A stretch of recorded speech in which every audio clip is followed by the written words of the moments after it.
ball, everybody had a gap responsibility. And if everybody had filled their gap, that would not have been an 80-yard touchdown run. And then Justin would have been a free hitter if the gaps had been taken care of. But the gaps were not taken care of. So now then Justin, who was basically our extra guy, now he became the primary guy, and there was a lot of space that he had to try to, work around. And when you get these good running backs in space, it's a tough duty to get him down, and so we didn't get him down, and so he runs for a touchdown.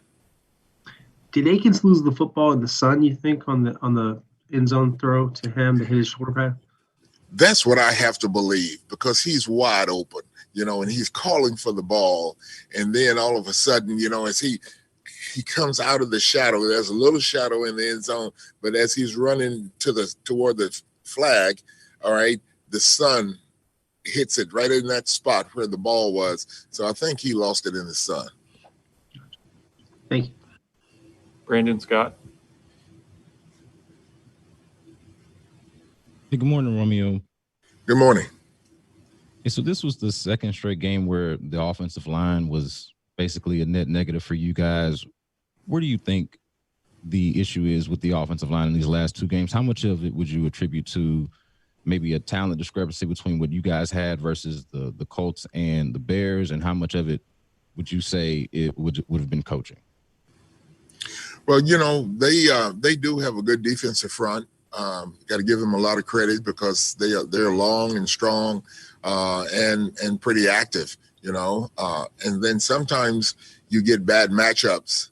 A guy struggles in a matchup, but overall, I thought that their defensive line played better than our offensive line.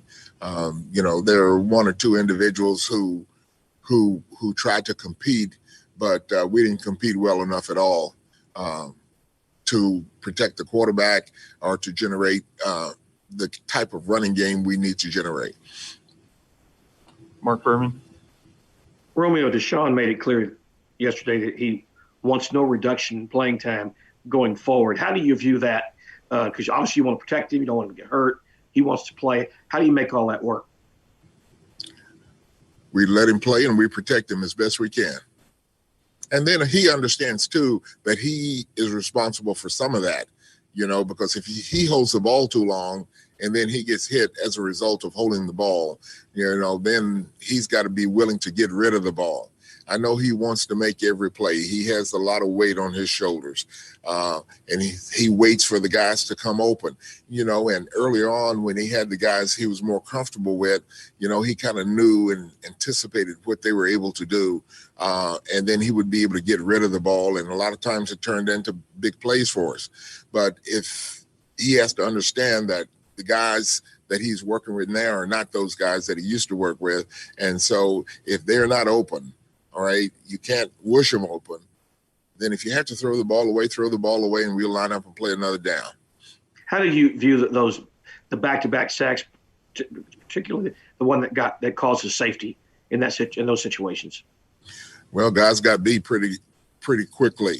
He thought he had some time, but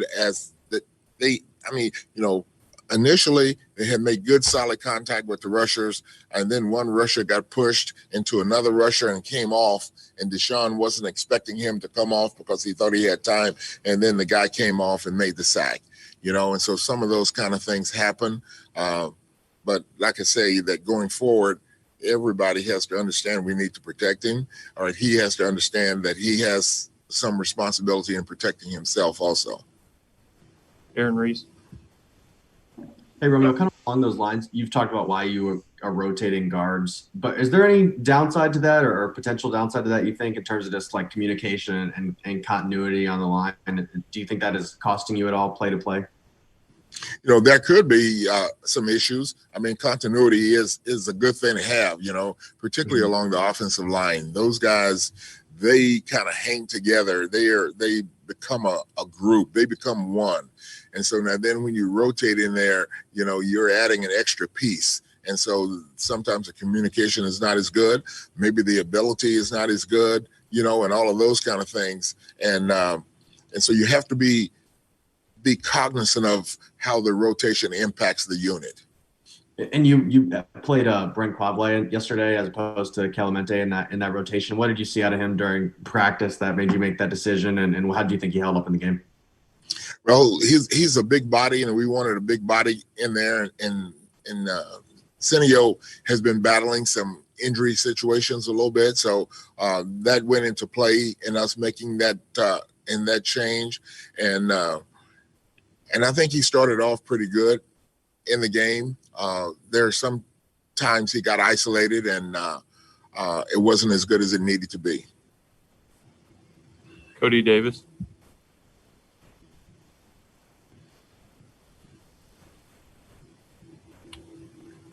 Okay. Looks like there we go. Yep. Oh, there go, we go. Hey, go for it. good morning, Coach. Can you just talk about the recent struggles of Whitney Merciless as of late? All right, struggles of Whitney Merciless. Tell me what kind of struggles he's been having. It just seems like he's not been himself. Seems like he's not been the player that he once was early on in the season, and it also seems like you guys are playing him a little bit less in the last two games. Well, I told you that he is playing a position where he's not always in the rush. He's in coverage some, and has been flipping from side to side, and that impacts a player. I think that what I would have to do is I would have to look at point of attack. How many times is he at the point of attack? How many times has he been rushing? And then come up with what I think is a good answer for you on that.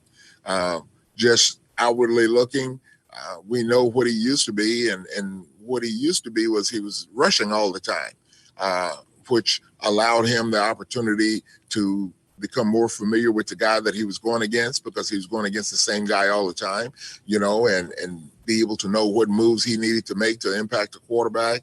And so now flipping him, he's engaging different guys, he's engaging different responsibilities. And so all of that adds up, so that would be my initial answer right now. Aaron Wilson. Romeo, is the expectation still, if David, if after the 5 days, that you would activate him and that he could practice as soon as Wednesday or Thursday? I'm hoping so, yes. That's what I'm planning on. And with Brandon Dunn, is there concern about that injury? Is that an injury that you guys are? Of course. Yeah. I mean, but I don't mean that you wouldn't care. I mean like that it's serious. Well, the X-rays didn't show anything serious, but there's something wrong, and anytime you get a big guy with a hip injury in that area, you have to be concerned about it. So I know today he's going for other tests to see if there's anything other than what the X-ray showed. But a big guy who is valuable for us on the inside, we're concerned about his availability. Brandon. Hey, Romeo, going back to what Mark was asking you with Deshaun and balancing how much to play guys, is there a bigger picture conversation to have about how much you play guys if a game gets out of hand in these last few games, considering y'all are out of contention? Is there a bigger conversation to have about how much you play guys like Deshaun and maybe even others who are either banged up or guys who you have the team might have planned for the future? Brandon, here's my thing. When you're trying to win games, when is a game out of reach? Just like yesterday, even though the score was 30 or 33-7, I never felt like it was out of reach if we could have gotten a score or we could have gotten something, to get started that might help us, get the game closer. So I don't know what number that is when you say it's out of reach. I think maybe there may be a time on the clock that says a game is out of reach. And then at that time, you might consider whether to take guys out and put other guys in, and so in my mind, that's a difficult thing, because you're talking about trying to win. And so a lot of times when you start taking guys out and putting other guys in, then you're telling your team that you've given up, that the game is over. And maybe the game is over, but in competitors' minds, in athletes' minds, the game is not over because there's always a chance. And so that's the way we look at it, and that's the way we approach it. So with that, how much do you factor in injury and how much somebody is getting banged up in the game? Well, let's say the same situation is occurring, but you're in the playoff run. Okay. So do you keep him in if he's getting banged up in a playoff game or in a game that's a division game? All right. Do you take him out because the score is whatever it is, and you say, I'm taking this guy out to protect him? But now then here's a wide receiver over here that you're staying in and he's getting banged up, or the running back is getting banged up, but you leave those guys in. So who do you take out to protect and who do you leave in? And then the message that you're sending to your team when you start taking guys out. All right. And that's the thing that I have to deal with. All right. And then sometimes if I have to make that decision, I can make that decision. But my first choice is I want to do everything I can to win the game. That's my first choice. We'll take these last three here. Mark Berman. Got a couple, Romeo. After the game, JJ said the performance was embarrassing, and Deshaun and Tyrell agreed. How does that hit you when you hear that coming from your players? I agreed with them. I agreed totally with them because we didn't play the way we've been playing the last couple of weeks. We didn't go out and compete the way you need to compete to give yourself a chance to win. Why that occurred, I'm not sure. I don't know whether the stress of the season got to them, whether they thought that because Chicago had lost 6 in a row that it was going to be easy. But we tell them that there are no easy games in the NFL. Everybody's got firepower, and you have to be ready to play every time you step on the field. And I didn't think that we had the kind of energy and focus that we needed when we stepped out there and started playing the game. And then a lot of times when that occurs, you just can't flip a switch, and now all of a sudden you got it again. You know, and so that was disappointing. Like I told them in the locker room afterwards, that was the most disappointment I've had since I took over and we started playing, you know, because we didn't compete the way we needed to compete. Do you have an update on Brandon Cooks and on Randall Cobb? No, not really. I don't think Cobb is going to be a factor for us. But Cooks, you know, he didn't play, but this week they'll be evaluated and we'll see if he practices. And then if he practices, I think that we'll have him. So you think Randall's probably done for the year? That's a good possibility. Aaron Reese. Hey, Romeo, you've had 3 games of Kahale playing on offense now. He got his most extended action of the season yesterday. What have you thought of him just during that time? Well, I think he's a good young talent. He's got size, got strength, and he wants to try to be good. He's still learning, you know, and that's the thing that you notice. Sometimes it's good, sometimes it could be better. And so we just got to keep working with him to get it better. Last one for Aaron Wilson. Romeo, when you get the 4th and 1 after the sack and Deshaun came off the field, was A.J. McCarron, was he supposed to get rid of the ball faster? Was it something where he just got swarmed in with the rush too fast? What was the thought on that play? Was it supposed to be a quick hitting play?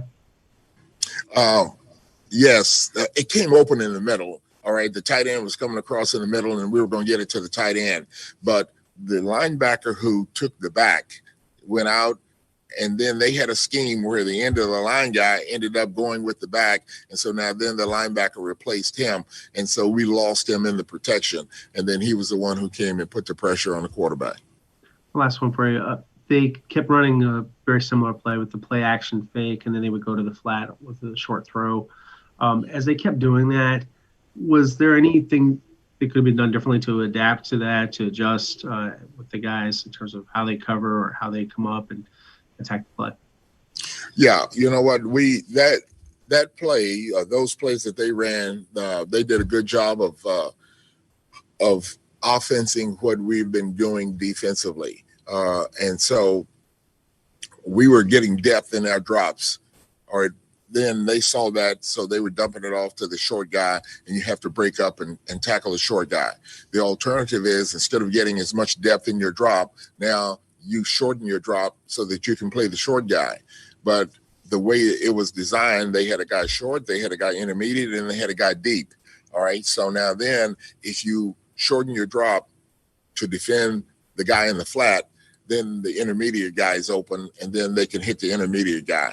All right, so we chose to defend the intermediate guy and the deep guy, and then try to rally up to the short guy, knowing that they're going to gain some yards, all right, but they're not going to throw it over your head. And then, we talked about a couple of other alternatives that we could have done, but we decided to stay with what we've been doing and what we practiced all week. Thanks, Romeo.